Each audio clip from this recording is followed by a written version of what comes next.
और कितना बढ़िया संकेत है। श्री हनुमान जी को ही नहीं, हम लोगों को भी तो भगवान ने यहां भेजा है। और हनुमान जी सोचते क्या राक्षसों के हाथ नाक कटाकर लौटे। इसका सीधा सा अर्थ यह है कि हमको भी यह विचार करना चाहिए कि भगवान ने हमें यहां भेजा है तो कम से कम विकारों के हाथ नाक कटाकर तो न लौटे। यही जीवन की सच्ची सार्थकता है। हनुमान जी बोले तो करें क्या? विनय पत्रिका में श्री हनुमान जी को एक विशेषण दिया गया, महानाटक निपुण। महानाटक निपुण वीर बजरंगबली ने देखा पीछे पूंछ लटक रही थी।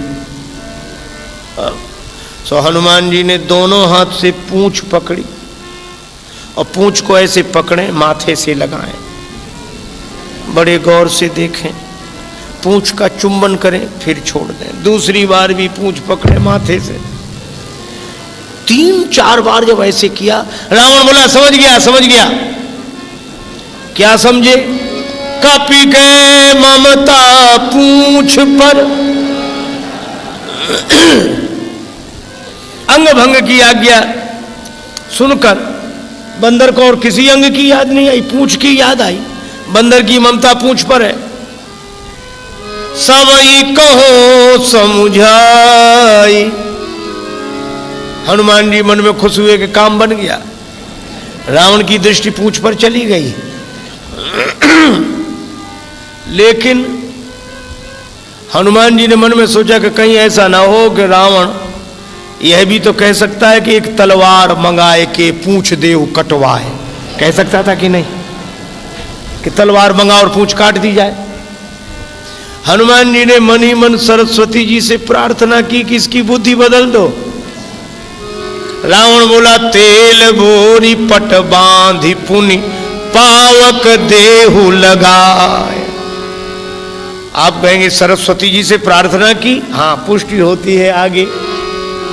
बचन सुनत कपि मन मुस्काना भई सहाय सारद में जाना भई सहाय सारद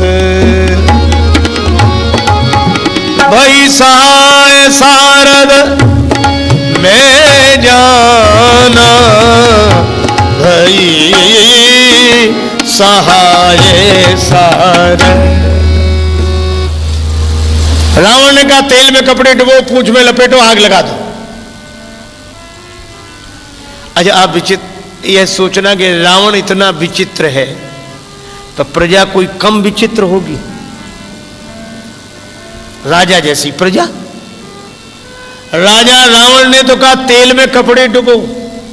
लंका नगर निवासी बोले क्यों, हमारे यहां घी की कोई कमी है क्या? रावण ने घी का नाम नहीं लिया था, पर राक्षसों ने रहा न नगर बसन घृत घी से शुरू किया। पर हनुमान जी की पूंछ बढ़ी, सब घी खत्म। रावण के पास राक्षस आए कि घी तो खत्म है। रावण बोला मूर्खों, घी के लिए कहा किसने था? राक्षस बोले हमने सोचा कि बंदर की पूंछ में थोड़ा बहुत लगेगा, वो तो बढ़ती ही जा रही। तेल बचाए। रावण बोला उसी में डुबो कपड़े, लपेटो। हनुमान जी के पास आए, घी तो खत्म है, तेल बचा। हनुमान जी बोले जैसी जिसकी श्रद्धा, हमें सब स्वीकार है।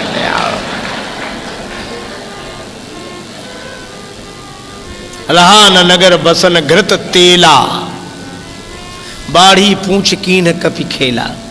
अच्छा एक बात यह भी हम लोग सोचें कि रावण को हनुमान जी की पूंछ से ही क्यों चिढ़ है? देखो पूंछ शब्द में श्लेष है, इस युग का भी सत्य है, प्रत्येक युग का सत्य है।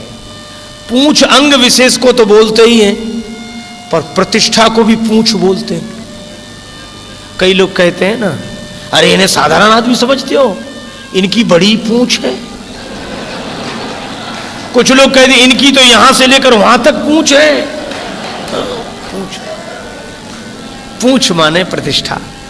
अच्छा अगर गंभीरता से हम सोचें तो आज घर घर में जो झगड़ा है, देश भर में जो परेशानी है, वो केवल इसी बात की।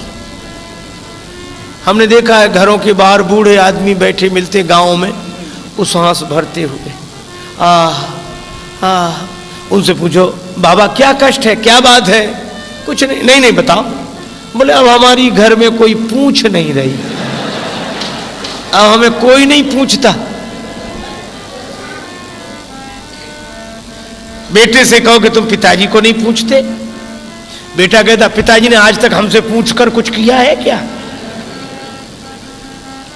ये पूछ की समस्या है। लोग कहते उनके घर गए चाय की कौन गए, पानी तक के लिए नहीं पूछा। ये पूछ माने प्रतिष्ठा, हम सब पूछ के पीछे पड़े हैं, प्रतिष्ठा के पीछे पड़े हैं। अब हनुमान जी में और हम में एक अंतर है, क्या? हम लोग पूछ के पीछे पड़े हैं और हनुमान जी के पीछे पूछ पड़ी है। अच्छा, रावण को हनुमान जी की पूछ क्यों नहीं सहन होती? सीधा सा अर्थ है, हनुमान जी है सज्जन, रावण है दुर्जन। कभी भी किसी दुर्जन को किसी सज्जन की बढ़ती हुई पूछ सहन नहीं होती। यही इस कथा का रहस्य है। अच्छा, रावण जला क्यों देना चाहता है? क्योंकि जो जल रहा होगा भीतर ही भीतर, हर दुर्जन प्रत्येक सज्जन की बढ़ती हुई प्रतिष्ठा की पूंछ को ईर्ष्या की आग में जला देना चाहता है, पूरी ताकत लगाकर जला देना चाहता है। लेकिन दूसरा सत्य भी है, क्या? जब जब कोई दुर्जन किसी सज्जन की बढ़ती हुई प्रतिष्ठा की पूंछ को ईर्ष्या की आग में जलाना चाहता है, तब तब उस सज्जन की पूंछ भगवान की कृपा से और बढ़ती है। बाढ़ी पूंछ की न कभी खेला। यह है। आइए मित्रों, जय सिया राम, जय हनुमत लाल की, जय भगवान शिव की। साथियों, राम कथा हमारे जीवन में क्यों सबसे अधिक आवश्यक है, इन सब बिंदुओं पर हमें पहल जरूर करना चाहिए, क्योंकि कथा ही जीवन का आधार है। आज नहीं तो कल हमें सुनना ही जरूरी है, क्योंकि युवावस्था बचपना तो खेल खेल में बीत गया, कुछ समझ में नहीं आया, उसमें हम दूसरे के मार्गदर्शन पर चलते रहे। क्योंकि आप लोग हर युवा वर्ग जो है इस समय, पुरुष या महिला, वो बहुत ध्यान पूर्वक सुने, क्योंकि इनके जीवन के लिए बहुत ही महत्वपूर्ण है। यही एक जीवन होता है कि जिसमें हमें ज्ञान प्राप्त करना है, धन प्राप्त करना है, बहुत चीजें हमें बनाना है। सब कुछ करने का समय केवल युवा ही होता है। तो बचपना में हमें माता पिता गुरु के रूप में शिक्षा देते रहे और हम लोग फिर स्कूल आज जा रहे हैं शिक्षा ग्रहण करने के लिए, वहाँ भी हम दूसरे के चक्कर में फंस गए। दोस्त और मित्र, आजकल ज़्यादा ये सब हो रहा है, दोस्त और फ्रेंड, जबकि ये सब केवल बकवास है, स्वार्थ वाली बातें हैं। दोस्त बहुत सीमित होने चाहिए, ऐसे होने चाहिए जो सन्मार्ग की तरफ केवल चलें और बात करें। बाकी लोगों से दोस्ती करने से हमारा केवल अनर्थ ही हो रहा है, अच्छाई कम मिल पा रही है। तो साथियों, हमें अपने जीवन के बारे में खुद सोचना पड़ेगा, दूसरे तो हमें मिटाने के लिए ही केवल पर्याप्त है और प्रेरणा भगवान की होती। कोई मनुष्य कितना भी चाहे कि हमें कहाँ जाना है, यदि रास्ते में उसको मिल गए बवाली और झंझटी लोग, तो आपको फंसा दिए, आप कहीं के नहीं रह जाएंगे। तो हमें बहुत फूंक करके और कार्य करते हुए, क्योंकि बुढ़ापा जब आया तब पता लगा, हे राम हाय राम, हमने कुछ नहीं बनाया। हो ही न भजन तामस देहा। तब केवल क्रोध और आवेश बचा हुआ है, पश्चाताप। और उस समय आपकी शरीर ही अस्वस्थता में तमाम रहेगी, अनेकों बीमारियों का घर बन गया, तो कैसे हम भजन कर पाएंगे? तो वही बस केवल हाय राम कह रहा चिल्ला, उसे कुछ न हुए। भोगा जितना किया, अच्छा समय जो रहा वो का बिताई दिया। तो यह लिए समय का सदुपयोग किया जाए और बहुत अच्छा काम किया जाए। तो आइए हम देखते हैं कथा कि रावण माता सीता को लेकर के हरण करने के लिए आया है, और कैसे आता है, क्या होता है, आप लोग जरा बहुत रहस्यमयी कथा सुने।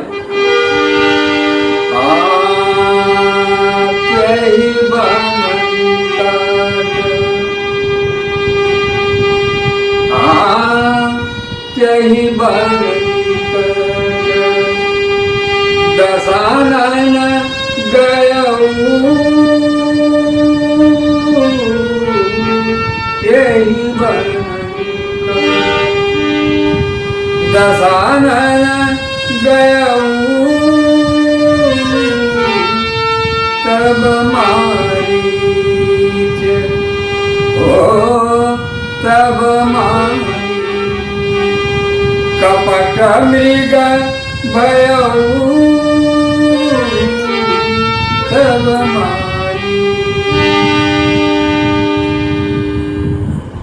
जहाँ पे माता सीता विराजमान थी कुटिया पर, और भगवान राम मृग के पीछे चलने वाले हैं, वहां की कथा आप सुने। आति विचित्र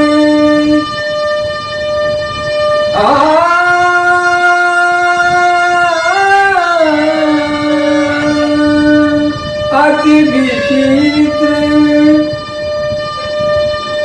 कछु परनी न जाई। अति विचित्र कछु बरनी न जाई। अरे कनक देह ओ कनक देह मणि रचित बनाई। कनक देह मणि रचित बनाई।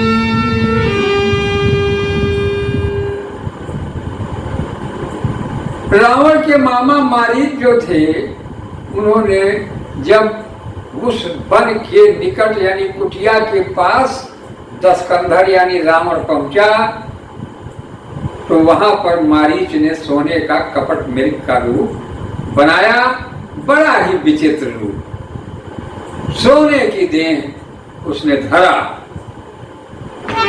ये आगे क्या हुआ? सीता परम ओ सीता परम रुचिर मृग देखा। सीता परम अरे रुचिर मृग देखा। अंग अंग अंग अंग सुमनोहर बेसा। अंग अंग जब मारीच सोने का कपट मृग का रूप धारण किया और वहां कुटी के पास आया और विचरण करने लगा, इसी वक्त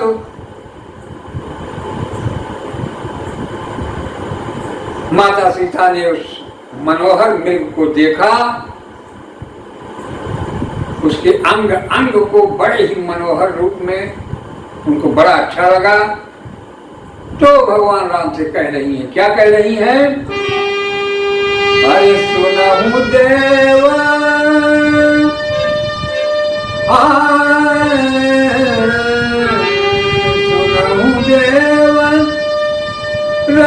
रघुबीर कृपाला सुनहु देव, रघुबीर कृपाला यही मृग कर यही मृग कर अति सुंदर छाला, यही मृग कर।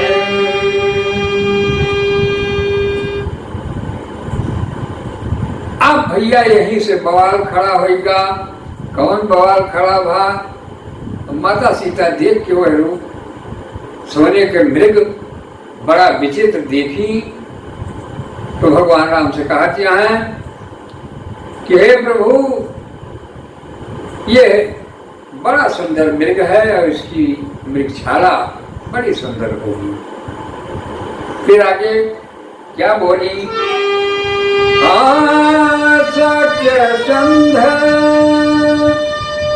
सत्य संध प्रभु पद करिए,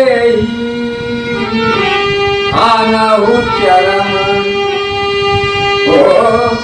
आनहु चरम कहति वैदेही, आनहु चरम कहति वैदेही।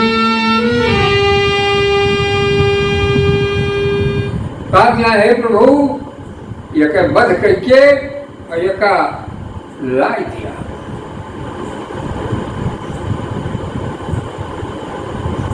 भगवान श्री राम कहे तब रघुपति जानत सब कारण, तब रघुपति जानत सब कारण उठे हरसी।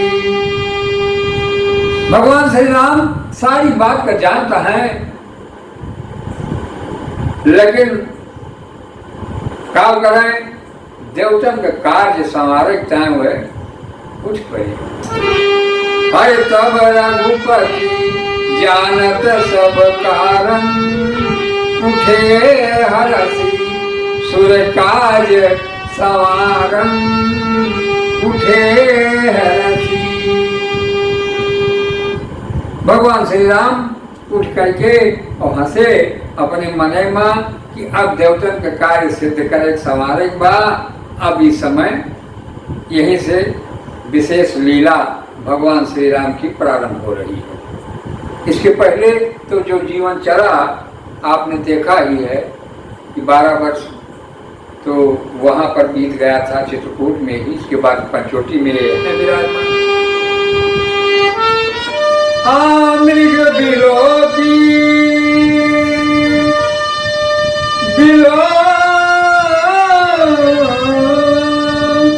मृग बिलोकी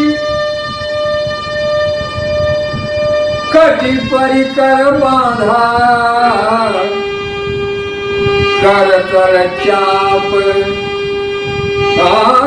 रुचिर सरसाधा। भगवान श्री राम वही समय पर उठे और अपन धनुष बाण हाथ में सब सवारी नापन सोझियाइन, और उसके बाद आगे क्या कर रहे हैं? अरे प्रभु लक्ष्मण कहा हो समझाई, प्रभु लक्ष्मण कहा समझाई। अरे फिरत विपिन निशि, फिरत विपिन निशिचर बहु भाई, फिरत विपिन चर बहु भाई, फिरत विपिन। धनुष बाण भगवान श्री राम अपने हाथ में लेके और लक्ष्मण का समझावता है कि हे भैया लक्ष्मण, थोड़ा ध्यान दिया। यह वन में अब राक्षस बहुत टहरता है। आगे का हुए ये का सुने तो बड़ा आनंद आए। हरे सीता केरी करहु रखवारी, सीता केरी करहु रखवारी सीता तेरी। और बुझ विवेक बल, सीता जी की रक्षा करना और रखवाली करना बुद्धि और विवेक के द्वारा। बुद्धि विवेक बल समय विचारी, बुद्धि विवेक बल। लक्ष्मण जी का समझाई कि हे भैया, सीता जी के रक्षा किया और रखवाली किया और बुद्धि विवेक से काम लिया, बहुत सावधानी पूर्वक रहा। अब आगे का होता है। प्रभु ही बिलोकी, प्रभु ही बिलोकी चरा मृग भाजी, प्रभु ही बिलोकी चरा मृग भाजी। धाये राम सरासन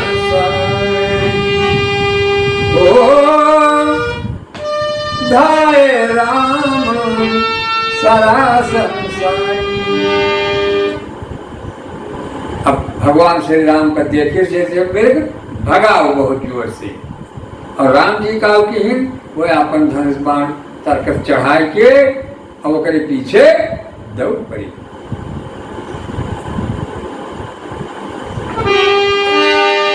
बड़ी विचित्र कथा है भैया का, बहुत ध्यान से सुना कैसे का भरा। हरि निगम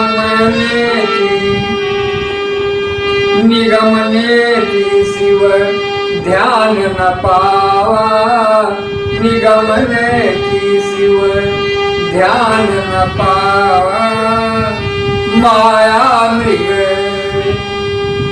अरे भैया जेके भगवान शंकर यशस राज नाय पावत हैं,